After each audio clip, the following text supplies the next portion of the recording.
So I check the website for CNN regularly, and they've been doing a lot of stories like this every day since Trump became reelected about um, tourists around the world who now don't want to visit the United States because of Trump's America, or Canadian tourists, for example, that used to travel to the United States for vacation, but now they're opting to go somewhere else, or Americans who are leaving the United States, retirees who want to leave the United States because they don't want to be associated with Trump's America. I mean, on the CNN website is just every day, and they're written with the tone like we're taking a break from news and we're doing these human interest stories, but it's just like constant.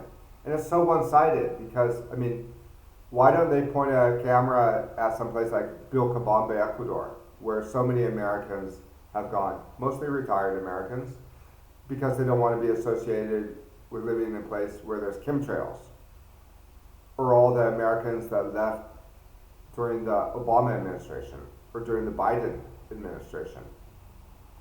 Why don't they go around and talk about the phenomenon of Americans living in Ecuador and all the things they talk about, but it doesn't fit into the narrative that's just, the part of this Trump derangement syndrome.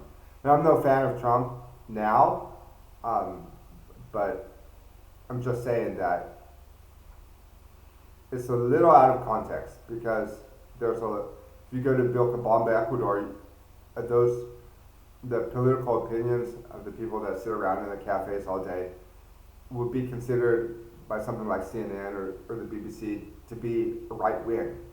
These are people who have left the United States because of entirely different reasons than what's being painted on as CNN. And what CNN says is true. There are a lot of Americans that have left the United States because they don't like Trump, and there's a lot of tourists around the world that don't want to visit the United States because of Trump. But there's also a lot of people who have left the United States because they don't want to be associated with false flag terrorism, because they might be genuinely afraid, because they don't want to live in a country that has more genetically modified food than anyone else. They don't want to live under geoengineered skies.